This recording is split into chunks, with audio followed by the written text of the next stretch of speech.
What's going on, everybody? Welcome in the first Sunday recap of the OUA season. We are back after week one. We are back after being in the nation's capital. I am sunburnt. Nonetheless, it was a great day. Where do you want to kick this off? Because we had a great day across the league. I want to talk about the defending Vanier Cup champions, the Western Mustangs. I mean, everyone looking into this week was saying Western Guelph, it's the matchup to be at. And Western kind of came out and said, hey, do you remember how we kind of won the Vanier Cup last year with a damn good rushing attack? Well, listen to this, Connor. Tell me if you've heard this before. Keon Edwards went over 100 yards and added a couple scores. And they also had another running back go over 100 yards on the day. It wasn't Trey Humes this year. It was Edward Winati, over 100 yards on his 9 carries. Plus, he added 55 and a touchdown in the passing game, led the Mustangs there. Surprise, Western has a great rushing attack with 2 monsters in the backfield. Yeah, sounds like a very familiar story, something I might have heard before. Like you said, Trey Humes, Keon Edwards. I mean, this year it's just Winati and Edwards. Yeah, Same story. Same, but different. But no, to me, like, we heard a lot about Guelph's rushing attack coming into this year, and their defense is going to be this really athletic thing. We're kind of wondering, like, how does this team look without a guy like Jared Beeksma leading the way? Rushing wise, they didn't do awfully. Juwan Jeffrey, 49 yards. Isaiah Smith, 29 yards. Where they really struggled, though, was turnovers. Sean Law, 13 of 25, 107, and 3 interceptions that should have never left his arm. All 3 went to Danny Valenti, so have a day for him. The 8th year Western Mustang. I mean, I feel like he's been there forever. But Danny Valenti returning from the Red Blacks training camp to catch 3 interceptions in his opening game. But even the 4th interception that Guelph threw from Tommy Yanchuk was a mile overthrown on a 2-yard route. I mean, when you take those 4 interceptions and you take into account that Western, A, didn't fumble, and B, didn't turn over the ball like an interception, kind of hard to compete with the best team in the nation. Am I right? A little bit. We always hear about the turnover battle, right? It is a very important part of the game. So if you're not winning that, it makes it tough to win games. I want to give a little shout out to Evan Hillock. Obviously, the rushing attack is going to get the bulk of the love, but 13 of 23, 155 and 2. Griffin Campbell, great one-handed interception. Great one-handed touchdown in the corner of the end zone for the Western Mustangs. They just kind of put it in cruise control yesterday and reminded people, hey, yeah, there's a Vanier Cup that's being played in our stadium this year. We're going to be ready to be in it. So Western making a statement in week 1, 34-11 over the Guelph Griffins. Yes, certainly was a good game, but let's move on to another one. The Waterloo Warriors and the York Lions. A lot of questions around that Waterloo offense. What are they going to look like at quarterback? Well, those questions were answered. Nolan Cabin, 200 yards, 4 touchdown passes in the game. I mean, safely answered. Great debut for him. But the other story in this one, James Basiliga, 110 and 3 of those 4 Cabin passing touchdowns. Yeah, the Waterloo receiving core, much of the same threats as it was the year before with Gordon Lom, Rashawn Dagman, and James Basiliga. And they didn't have much in terms of volume. I mean, Basiliga led the way with 4 receptions, but they all had big chunk plays. 110 with a long of 69 for Basiliga. Rashawn Dagman had 2 catches for 32 yards. One of them was for 29. So they took these chunk plays all day long. And Nick Sua in the rushing game as well, 73 yards on the ground and a touchdown. So they are not done running the ball either. They never will be as long as Chris Bertoya is the coach at Waterloo. But for York, I mean, Darnell Jarrett just 6 carries. Melchis Ilunga with 10 carries for 64 yards. So they ran the ball well, but the offense just could not get anything going. Just 12 first downs on the day. Really tough to move the ball when consistently when you just can't convert on second and long. Yeah, especially against that Waterloo defense headlined by Jack Hinsberger, 4.5 tackles and an interception in that one. That's certainly a defense that makes it hard to move the ball on them. But let's move on to the game that we were at. The nation's capital, the Carleton Ravens, the McMaster Marauders, head coach Corey Grant against his former team, Tanner DeYoung, first game back after breaking his ankle in the second game of 2021. Man, it was a fun one to be at. Great day all around. I think we did actually end up picking the game of the week, which is kind of great for us. And we got lucky. Connor kind of said to me afterwards, every single touchdown was scored like right in front of us. I'm like, it was good. Like, yeah, we kind of did time that out pretty nicely. So we were there for all of it. We saw every single score. Jacob Patton, this guy's a first year. What?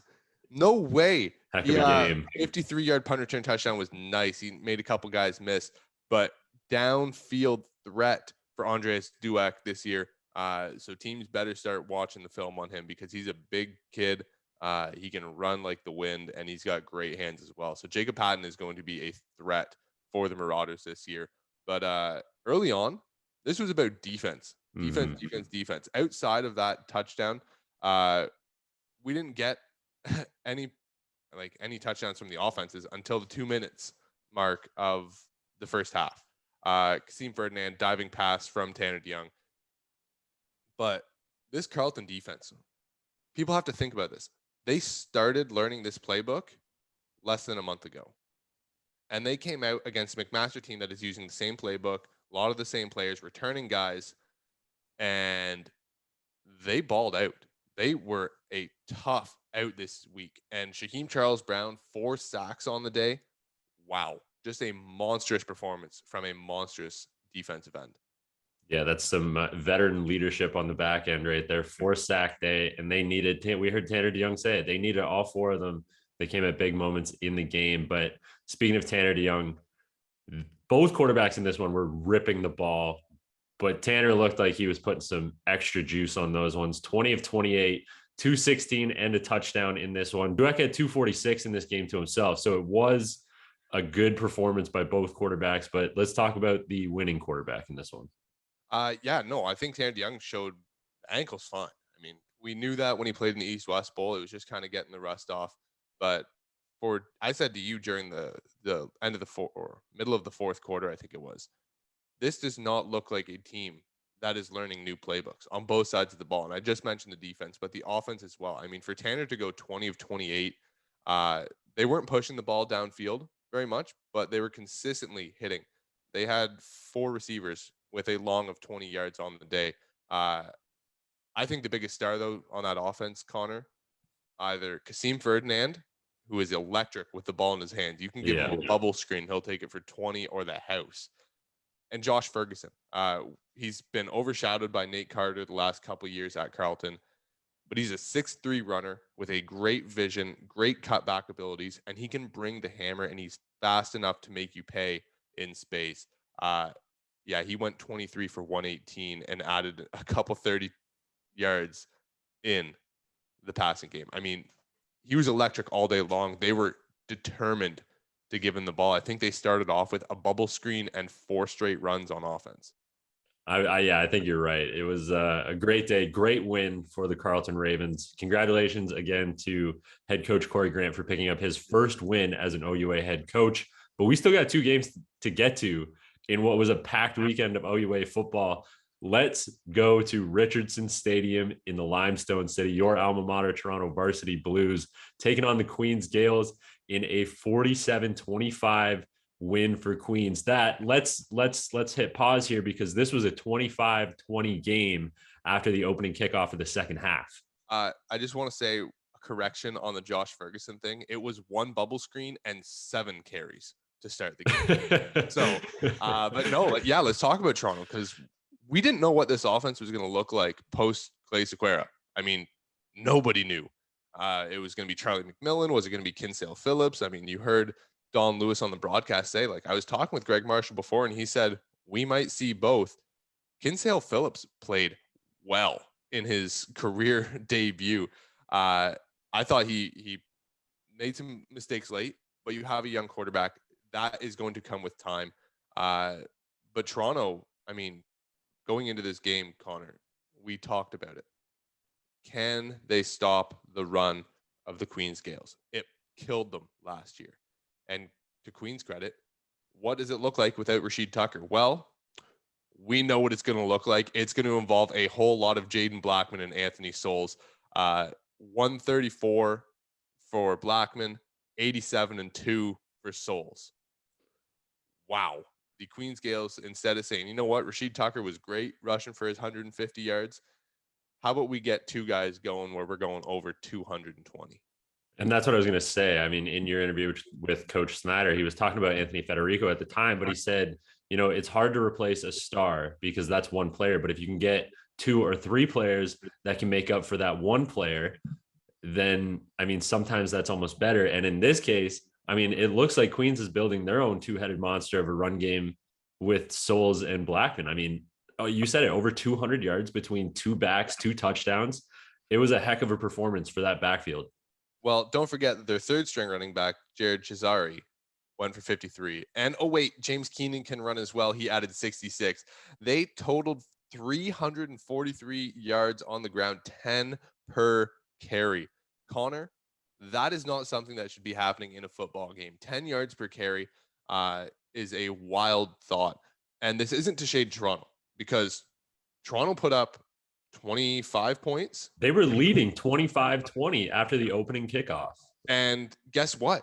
They ran the ball well with Kinsale, Adam Williams, Sam Conte. Kinsale threw 2 touchdowns, 2 picks, but we talked about that already, and 225 yards.